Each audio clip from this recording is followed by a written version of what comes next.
Welcome to the SBR NHL Double Play of the Day video. Tuesday, March 3rd. I'm Ian Cameron with Adam Booth, and we're ready to tackle the Tuesday NHL card and deliver our top plays on the NHL slate for this Tuesday. And we're on a good run. The two of us, Adam and I, we've had back-to-back sweeps with the play of the day, 2-0 each of the last two videos we've done. Me personally, I'm on a 7-0 heater right now with the play of the day recommendations. That's what's gotten us back into plus units on the season.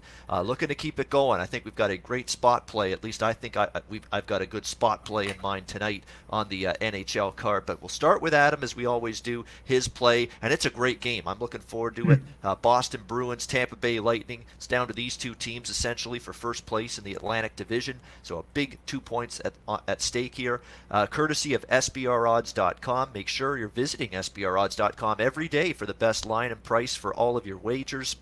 Tampa Bay minus 120, home favorites. The total 6 shaded to the under, minus 120 in this game.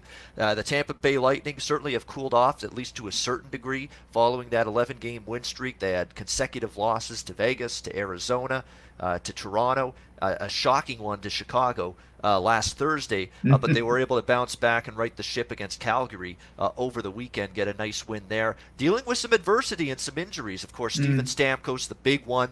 The monster injury, obviously, for the Tampa Bay Lightning. He's out indefinitely, so it's going to be everybody needing to pull those bootstraps up, put the hard hat on. Everybody's got to be a little bit better and do a little bit more when you're missing your captain and a guy like Steven Stamkos on the line when he's not in the lineup. Adam, it's a good game. Tell us what you like in this Bruins Lightning Atlantic Division clash. Well, I love the 2.5 team total. I definitely hear an echo, Ian. I'm sorry. I don't know where it's coming from, but if I start to slow down my speech, it's because I'm hearing myself and I kind of go crazy. But it's the 2.5 team total that we just so rarely see on the Bolts. I mentioned on Saturday when I took the Bruins against the Islanders on a 2.5. These are premier offenses, and getting 2.5 in a regular season game, just given it being regular season and teams don't always come quite as prepared. But I do get why it's a 2.5, given that it's the best, what I think many would say is the best defensive or all-around defensive team in the league, with the goaltending tandem, with the depth and the experience and the talent on the back end, even when they've had some injuries, if McAvoy or Krug's gone out. So I definitely understand a 2.5 against a Bruins team, just sort of as a general number. But with Tampa being what I see as the best offensive team, depth, they've got so many good scores, and that's realize, you fixed it. Maybe it is me because I just went on mute, so maybe I do. That's too late. The show has started, so. I appreciate that, Ian. Thank you. So the offense of the Tampa Bay Lightning is the best in the league, and their shooting percentage is just over 11%. They're the only team in the league with an 11% shooting percentage, and that they have also scored over 3 goals against the Bruins twice, and that's October-November hockey. I think both games were October-November. And that does play differently than hockey in March. We've seen goals coming down steadily since the All-Star break.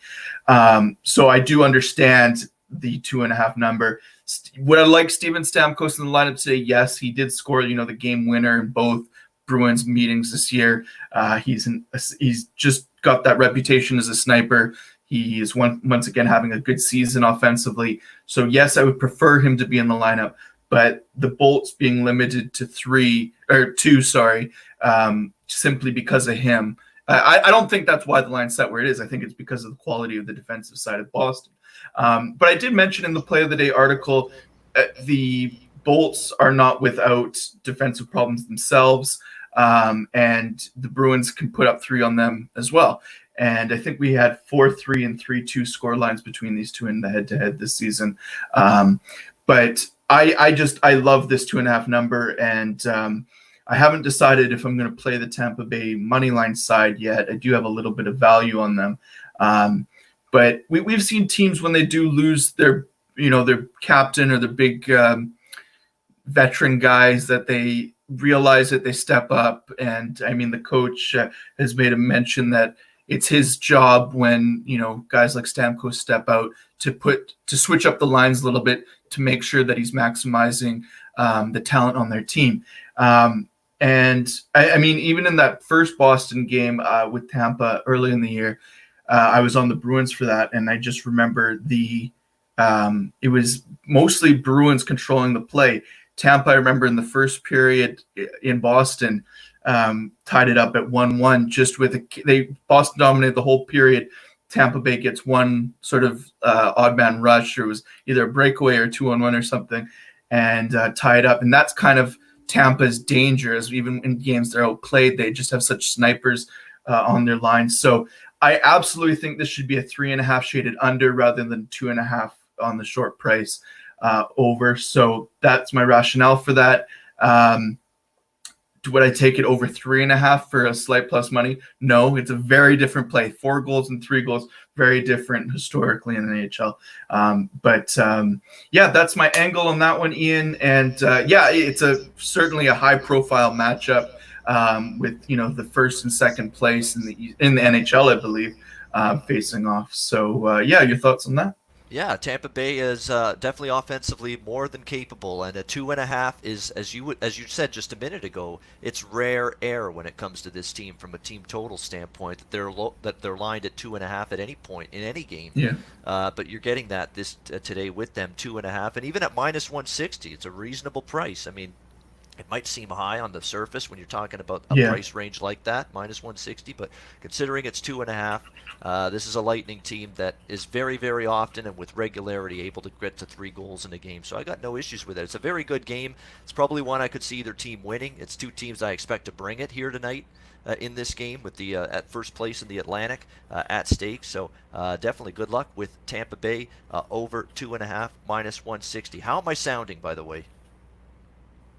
Good? I can hear you great. All right, very good. Okay, all right, that's good because it's time for me to deliver my play on this card. By the way, before I forget, sbrvideo.com/NHL. Make sure you're visiting that site every day. That's where all the NHL written content is, including Adam's articles, Jimmy Murphy, and other of SBR NHL writers can check out their daily articles and content from a betting perspective daily at sbrvideo.com/NHL. All right, Winnipeg hosting the Buffalo Sabres. We've got Winnipeg -165 as home favorites on the money line. The total 6 shaded to the over in this game. I really think it's a strong bet on spot versus a strong bet against spot here in this game. And I'm on the Jets on the puck line -1.5 +150. If you watched Winnipeg's last game against Edmonton, that was a robbery for the Winnipeg Jets. They deserved the win.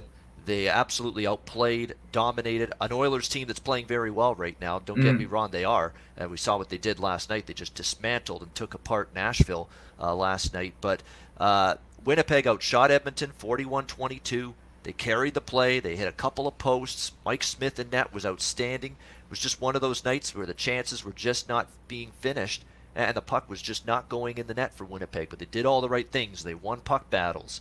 They had the possession of the puck most of the game. They had the dominance in the offensive zone time for the majority of that game. But sometimes you're going to control the play, be better than the other team, and you're not going to win. That's the nature of NHL hockey sometimes. This is the sport where that probably happens more often than not, where the best team on a particular night doesn't win the game.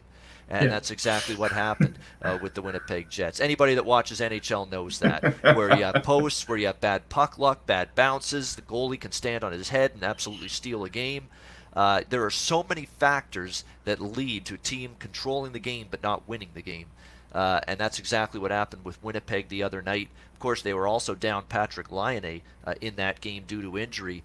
And just before we came on the air to do today's video, Patrick Laine on the ice for the morning skate this morning for the Winnipeg Jets, which is usually, not always, but usually an indicator he's going to suit up and play and return in the lineup tonight for the Winnipeg Jets. What we do know is Josh Morrissey, who has arguably been their best and most steady, consistent defenseman all season for the Winnipeg Jets, is back from injury and will make his return to the lineup. And this is going to be one of the better blue lines for the Jets they've put on the ice all season for Paul Maurice, with Josh Morrissey healthy and back in the lineup, with Dylan DeMello, of course, since they've got him from Ottawa. I thought he's played pretty well for the Jets. And, of course, coming off the frustrating loss against Edmonton, I'd expect focus against this Buffalo team.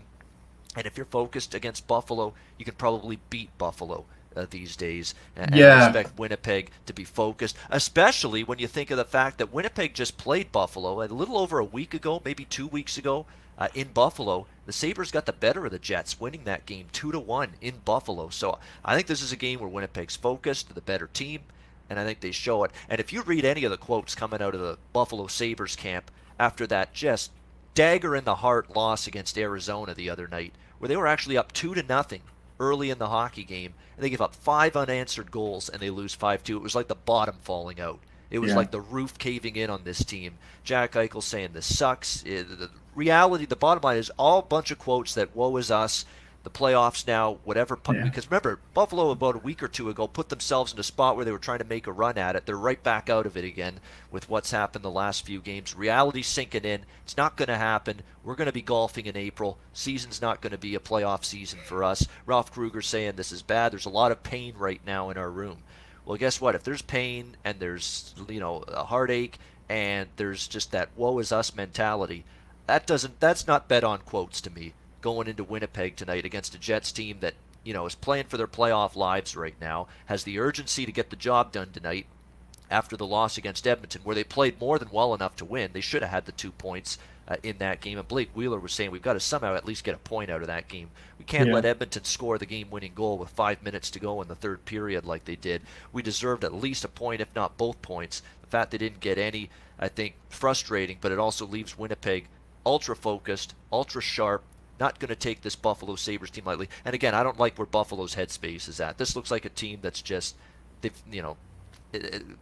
hit a wall. Physically, mentally, emotionally, they look like they're spent. And the fact that they just absolutely collapsed the way they did against Arizona after giving a pretty good effort against Vegas, even though they lost. They've given some good effort on this road trip, but they're not getting the results out of it. When you play well enough for periods of games like the Sabres are, you're needing the points in the worst way to have any smidget of hope for the playoffs, and you're not getting the results, you're not getting the points. It just chips away and eats away at you mentally, and I'm worried Buffalo is just walking into a tough spot. I don't expect their best tonight, but I do expect Winnipeg's best. I think they got a chance to win this game and win it by margin, and I think the value is there at plus 150. So give me the Jets here, minus 1.5 on the puck line, plus 150 against the Buffalo Sabres, who, if you read any of the articles after their loss to Arizona, man, that was a depressed, sad sack, down in the dumps dressing room. That's not the team I trust going on the road against a Winnipeg team needing points right now. Yeah, that's a great situational angle, Ian. I really like your rationale there. I have the price on the Jets, it's a little bit too short at minus 160 or whatever it was when I checked it earlier. But I think, and I couldn't find value on the puck line either, but I do understand that perspective of it. And I would want Winnipeg or nothing at all on this game, specifically because of where we are in the season and teams sort of just accepting their fate sometimes in a way. I'm not saying Buffalo is not going to, try to win the game. Of course, we've heard good sound bits from Eichel before about his frustrations with the team. So, but yeah, like the team is it's kind of just falling apart at times. It's about what the other side comes prepared for. Like they're opportunistic. Buffalo beat the Jets 2-1 the other week, and I was on Buffalo for that one just as another value play. But nothing convincing. 2-1. It might have even been overtime. I can't remember there. But just very mediocre again since October, and so I absolutely agree with you taking the Jets side of things there. All right, Winnipeg puck line. Let's try to, for me at least, to make it 8 in a row. That would be great. But I went a little bit, because I'm feeling good and it's been a good run, I decided let's do something a little different, because I don't do many puck lines for the play of the day this season. But this one made a lot of sense because I think it's bet on versus bet against in this Sabres-Jets game tonight. So hopefully another ticket we can cash tonight on the ice, and hopefully another 2-0 sweep with the play of the day. Adam liking the Tampa Bay Lightning team total over 2.5 minus 160, and I like Winnipeg minus 1.5 on the puck line plus 150 against Buffalo. That'll wrap up this edition of the SBR NHL Double Play of the Day video. Thanks for watching. We appreciate it. We'll be back with you on Thursday at noon Eastern for our next edition of the Play of the Day video. For Adam Booth, I'm Ian Cameron. Have a great Tuesday night. Good luck with your wagers on the ice, and we'll see you again on Thursday.